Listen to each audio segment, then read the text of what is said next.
Magandang buhay mga kamamshi!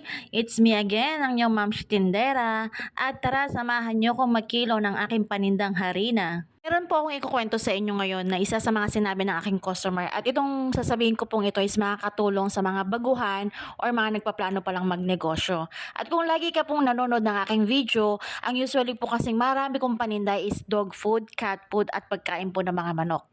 Ito po kasi yung sabi ng isang customer, sabi niya, "Buti nagtitinda ka ng harina." Ang sagot ko naman po, "Ay opo, kasi dito po sa area natin maraming nagtitinda po ng merienda, mga nagtinda po ng almusal, needed po nila yung harina."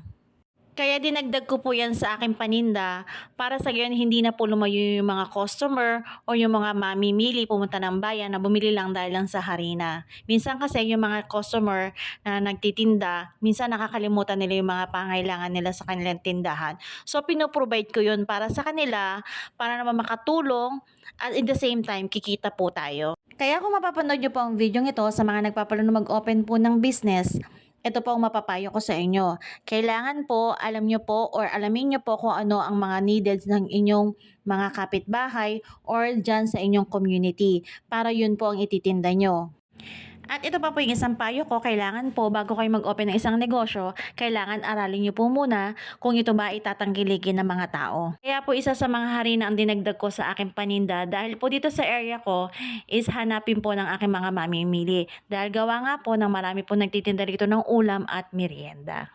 Ang bili ko nga po sa harina, isang sako is 680 po. 25 kilos na po yun. Ang bentahan ko is 36 pesos per kilo at 18 pesos po half kilo. At kadalasan kasi kaya dumami rin ang paninda ko is nakikinig ako sa mga customer ko. Kasi sila din yung nagsasuggest ko ano ititinda ko para daw hindi na daw sila lalayo at hindi na sila pupunta ng palengke. O di ba parang one-stop shop na ang tindahan mo. Sa totoo lang, akala ko dati napakadali lang magtinda. Magbibilang-bilang ka lang ng pera, magsusukli ka lang, tinda-tinda, upo-upo. Hindi pala. As in, zero knowledge po ako nung nag-open ako ng tindahan dahil hindi ko po alam kung paano mag-pricing, tama po ba? Kasi may mga customer na namamahalan sa presyo ko. So, hindi ko po alam nung kung anong gagawin ko. Kaya laking tulong po kung ikaw yung nakakapanood ng mga gantong video, nagkakaroon ka ng idea na pwede mong i-apply sa iyong negosyo. Kaya kung ikaw ay nagpaplano magbukas ng isang sari-sari store, ang payo ko talaga sa iyo is manood ka ng mga video ng mga kapwa nating kasari dahil doon talaga makakakuha ka ng mga magagandang ideas kung paano mo mapapalago ang iyong negosyo. Sa totoo lang, dati naisipan ko ng sukuan ng pagtitinda kasi hindi lang kasi basta pagtitinda ang kailangan. Marami kang dapat gawin, marami kang sacrifice na gagawin.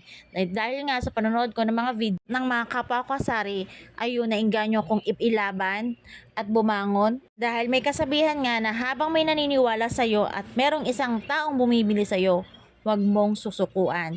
Dahil pag sinukuan mo, talo ka. At ayan po, malapit na po tayong matapos mangilo ng ating panindang harina at hanggang dito na lang din po ang ating video.